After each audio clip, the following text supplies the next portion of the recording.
응력과 변형률 가도록 하겠습니다. 이번 시간에 가능하다면 응력과 변형률까지 전부 다 해보도록 하죠. 자, 우리 전 시간에 단면 2차 모멘트, 단면 2차 반경할 때 뭐 휘응력 나오고 전단 응력 나오고 막 응력이라는 얘기가 계속 나왔었어요.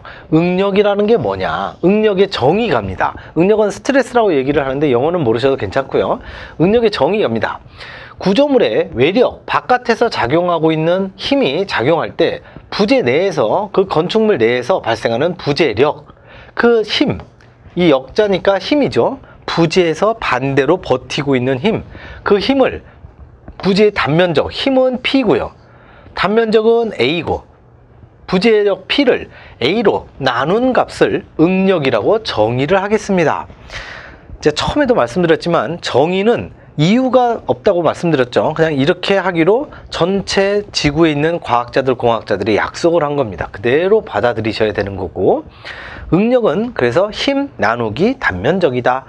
자, 여기서 종류를 먼저 가도록 하겠습니다. 종류는 크게 우리가 수직 응력도, 전단 응력도, 그리고 휘응력도, 그리고 온도 응력, 네 가지가 있습니다. 네 가지. 시험에 네 가지 중에 수직 응력도, 전단 응력도, 휘응력도, 이 세 가지는 굉장히 많이 나오고요. 제일 마지막 네 번째 온도 응력은 조금 지엽적인 내용으로 나오는 빈도수가 좀 적긴 합니다. 자, 먼저 수직 응력도 갑니다. 수직, 뭐가 수직이냐? 응력인 응력인데 도자는 거요. 맨 마지막에 있는 도자는요, 이게 생략이 가능합니다. 수직 응력도, 원래 공식 명칭은 수직 응력도지만 이거를 그냥 우리가 수직 응력이라고 훨씬 더 많이 나타내요. 시험에도 수직 응력도 이렇게 나오는 경우는 거의 없어요. 수직 응력 이렇게 나옵니다. 그러니까 요 도자는 없는 거나 마찬가지다 생각하시고요. 뭐가 수직이냐? 부재축과 평행하다. 그렇다면 부재축이 뭐냐를 먼저 또 정의를 해야 되죠. 부재축이란 부재가 길쭉한 그 방향의 나란한 축. 지금 여기 원통에 부재가 있죠. 요렇게 나란하고 여기도 요렇게 나란하죠. 얘를 축을 여러 개를 제가 그릴 거예요. 빨간색에 요런 축이 있고요. 파란색에 이런 축이 있겠고요. 또는 다른 색깔로 축을 뭐 이렇게도 그리고 이렇게도 그리고 막 마음대로 그렸다 치자고요. 그렇다면 여기 여러 가지 색깔의 축이 있는데 부재가 지금 이런 형태로 돼 있죠. 이렇게 좌우로 수평으로 긴 부재가 있을 때 길이가 제일 긴 축. 그래서 지금 여기서부터 여기까지 길이가, 여기서부터 여기까지 길이 파란색 길이보다 더 길죠. 빨간색이 더 긴 거. 그래서 부재가 가장 긴 쪽으로 돼 있는 축, 이 빨간색의 축을 이 부재의 부재축이라고 얘기를 합니다. 길이 방향으로 가장 길쭉한 축, 이게 부재축이에요. 이 부재축과 평행한 외력, 평행하게 지금 작용하고 있죠. 딱 지워보면 방금 보여드렸던 이 빨간색, 이게 빨간색 축인데 이 P가 그대로 평행하게 지금 작용하고 있죠. 오른쪽은 이렇게 압축력이 작용하고 있습니다. 이것도 역시 부재축 빨간색에 정확하게 평행하죠. 그렇게 부재축, 부재 길이 방향하고 돼 있는 축과 평행한 바깥에서 작용하는 힘이 축 방향력, 그 축 방향, 부재축의 방향, 부재축의 나란한 평행하게 작용하는 힘을 축 방향력이라고 합니다. 부재축에 나란하게 작용하는 힘, 그게 바로 축 방향력. 그 축 방향에 의해서 발생하는 응력, 이 응력을 수직 응력이라 하고 인장 응력도와 압축 응력도로 나눠지게 된다. 그때 수직 응력을 하는 건 어떻게 되는 거냐면 여기를 탁 자르게 됩니다. 가운데를 탁 잘라요. 딱 잘라서 이쪽 면을 이렇게 바라보면서 그림을 그려보면 이렇게 그려지는 거죠. 절단이 됐어. 절단이 되면 여기 양쪽에서 이렇게 잡아당기면 부재 안쪽에서는 왼쪽 힘에 대해서 여기서 이렇게 잡아당겨요. 그러면 잡아당기지 마세요. 왜 이렇게 자꾸 왼쪽으로 잡아당기세요? 나는 반대로 오른쪽으로 갈 겁니다. 왜냐면 오른쪽으로 갈 수밖에 없죠. 왜냐면 우리 전 시간에 배웠던 힘의 3평형 조건 시그마 H = 0, V = 0, M = 0가 항상 성립을 해야 되는데 시그마 H = 0에 의해서 파란색의 왼쪽, 외력이 왼쪽으로 작용하면 부재 내에서는 반드시 오른쪽으로 작용하는 뭔가 부재력의 반력이 있어야 돼요.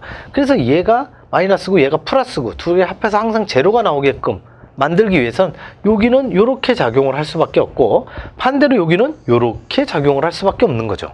그래서 이 가운데에 싹 지워놓고 보면 외력은 이렇게 작용하고 있는데 부재 안에서는 서로 반대 방향의 힘이 작용하고 있습니다.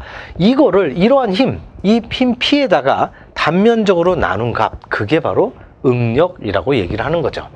근데 이게 부재의 길이를 늘리고자 작용하는 힘, 요거는 인장력이라고 얘기를 합니다.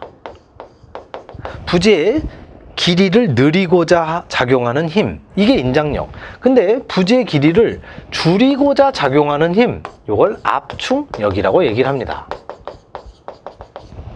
부재를 압축시키고자 하는 힘, 부재를 늘리고자 하는 힘. 그래서 인장력, 압축력. 그래서 항상 우리는 인장력을 플러스라고 놓습니다. 압축력을 마이너스라고 놓는 거죠. 근데 우리 인장응력, 수직응력의 정의, 그거는 원래 힘을 P를 A로 나눈 값. 그래서 인장은 보통 우리가 영어로 텐션이라고 얘기를 하죠. 텐션의 T자. 텐션의 T자. 앞으로 뭐 철근 콘크리트가 됐건 구조 역학이 됐건 간에 우리가 인장이다 하면 무조건 텐션 T로 나타내고요. 여기 압축 C는요 컴프레션입니다. 컴프레션은 요거는 압축이죠. 그래서 컴프레션의 경우에는 압축일 경우에는 C, 인장일 경우에는 T. 그렇지만 식을 보시면 A분의 P, A분의 P. 근데 식은 똑같지만 요 앞에 부호가 마이너스가 되어 있는 걸 보이시는지요? 인장은 길이가 늘어나기 때문에 항상 플러스라고 우리가 가정을 하는 거고요. 압축은 길이가 줄어들기 때문에 마이너스로 가정을 합니다. 우리가 휨 모멘트의 부호 규약을 그때 기억나시는지요? 식의 방향은 플러스, 반식의 방향은 마이너스. 이렇게 하듯이 인장은 플러스, 압축을 마이너스로 전 세계에 있는 공학자들이 다 약속을 한 거예요. 그대로 따라가셔야 됩니다. 아, 교수님 저는 둘을 바꾸고 싶어요. 인장을 플러스가 아니라 인장 마이너스, 압축 플러스로 하고 싶어요. 안 됩니다. 적어도 대한민국에서 기사 자격증을 시험 볼 때는 안 됩니다. 이거 무조건 따라가셔야 돼요. 인장이 플러스, 압축이 마이너스니까 잘 알아두시기 바라고. 됐죠? 그래서 수직 응력은 A분의 P다. 자, 두 번째 응력도 갑니다. 두 번째는 전단 응력도입니다. 전단은요 절단하고 같은 의미예요. 절단 내는 거죠. 완전히 자르는 걸 얘기합니다. 자, 어디 거인국 아저씨가 와서 이 부재나 아니 건축물이 있는데 대형 가위, 뭐 이 가위 한 날에 여기서부터 여기까지 크기가 100m짜리 대형 가위로 와서 건축물을 두 동강을 쫙 냈어. 이렇게 낸 거죠. 이게 지금 원래는 지금 원통형의 이런 부재였었어요. 이런 부재였는데 대형 가위로 가운데를 샥 자른 거야. 여기를 잘라갖고 이렇게 보이는 거죠. 그래서 여기는 잘랐을 때 그 힘이 어떻게 되는지를 잘 보시면 왼쪽은 외력이에요. 지금 바깥에 있는 V가 보통 우리가 전단력이라고 얘기를 해요. 이 V가 바로 전단력입니다. 부재를 절단하고자 하는 힘, 그래서 이걸 절단력이라고 하지 않고 절자 대신에 전자를 써요. 그래서 전단력이라고 하고, 전단력은 여러분들 가위 아시잖아요. 가위가 이렇게 자를 때 보면 위에 있는 건 밑으로 내려오고 아래에 있는 건 위로 올라가잖아요. 이렇게. 그래서 얘네가 항상 이렇게 같이 움직이지, 얘가 아래는 가만히 있는데 위에만 이렇게 움직이는 경우 거의 없죠. 두 개가 이렇게 같이 움직입니다. 그래서 아래가 올라가고 위에가 내려오고, 또는 아래가 왼쪽이 내려오고 오른쪽이 올라가고, 이렇게 가기 때문에 전단력은 항상 이렇게 쌍으로 움직입니다. 쌍으로. 그래서 밑에가 왼쪽이 올라가면 위에는 내려오고. 그래서 이것도 마찬가지예요. 우리 수직응력 할 때하고 똑같죠. 밑에가 위쪽으로 전단력으로 작용을 하면 왜 이렇게 밑에서 자르려고 하세요? 나는 반대로 작용할 겁니다. 이렇게 되는 거죠. 아까 우리 수직응력도에서 뭐라고 했었어요? 시그마 H = 0 했었죠. 여기는 위아래니까 시그마 V = 0가 되는 거죠. 밑에서 위로 올라가는 거 플러스로 하면 파란색은 마이너스가 되겠죠. 그래서 얘도 이렇게 하나가 세트, 이렇게 하나가 세트죠. 얘가 외력이 위에서 작용하면 밑에서는 위로 작용하게 되겠죠. 이게 수직 응력의 합은 이퀄 제로로 항상 이게 평형을 이루고 있습니다. 이게 바로 전단 응력도. 외력에 의해 부재축에 직각으로 작용합니다. 왜냐하면 부재축, 아까 뭐라고 그랬어요? 부재의 축이라는 건 부재의 길이 방향의 축. 이게 바로 부재축이 빨간색인데, 빨간색에 대해서 직각으로 이렇게 작용하고 있는 거죠. 지금 이렇게. 부재축이 빨간색은 이건데, 이거에 대해서 이렇게 작용하고 있는 축이 바로 전단력. 그 전단력에 의해 발생하는 응력, 그거를 전단응력이라고 얘기를 하고요. 전단응력 구하는 공식, 이거는요, 전단응력은 보통 V라고 표시를 하기도 하고, 그리스 문자로 할 때는 타우라고 표시합니다. 타우 이퀄 A분의 V. 우리가 응력의 정의가 뭐였었어요? 힘을 단면적으로 나눈 거라고 그랬죠. 그럼 그 힘의 P가 인장력일 경우에 P, 압축력일 경우에는 마이너스 P. 그래서 얘가 플러스 P를 A로 나누면 이거 수직 응력 시그마라고 표현을 했고요. 얘를 마이너스 P 압축력을 A로 나누면 이것도 역시 시그마로 표현해서 왼쪽 거는 인장 응력 T, 오른쪽은 압축 응력 시그마 C. 그런데 전단 응력은요, 전단 응력 같은 경우에는 타우 또는 V 이퀄 A분의 여기 V, 전단력이 되는 거죠. 그 전단력을 역시 단면적으로 나눈 거죠. 그래서 얘네는 왼쪽 두 개는 수직 응력이죠. 이건 수직 응력, 얘는 전단 응력, 이렇게 되는 거죠. 얘네들은 전체적으로 패턴이 다 비슷해요. 힘을 단면적으로 나눈 거예요. 얘네 둘은 종류가 1번, 2번은 거의 서로 완전히 다른 거지만 캐티고리는 비슷해요. 힘을 단면적으로 나눈 거. 얘네들은 거의 사촌지간이나 똑같아요.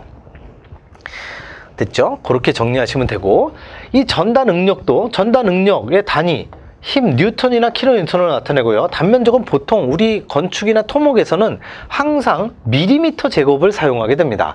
센티미터나 메타로 사용하는 경우도 가끔 있어요. 기초 같은 경우에 메타 제곱도 사용하지만 일반적으로는 밀리미터를 많이 사용해요.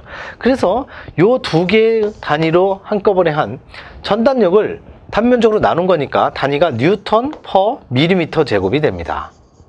요게 나중에 우리 기출문제 풀이할 때 엄청 많이 나오게 돼요. 뉴턴 퍼 밀리미터 제곱. 얘를 메가파스칼이라고 하는 절대 강자의 단위가 나오게 됩니다. 메가파스칼 이걸 뉴턴 퍼 밀리미터 제곱. 그래서 뭐 문제를 보시던 아니면 보기에 보시던 MPA라고 하는 세 글자가 딱 보인다. 그러면 뭐 말 갈 것도 없이 무조건 뉴턴과 밀리미터로 모든 단위를 통일해서 계산해야 돼요.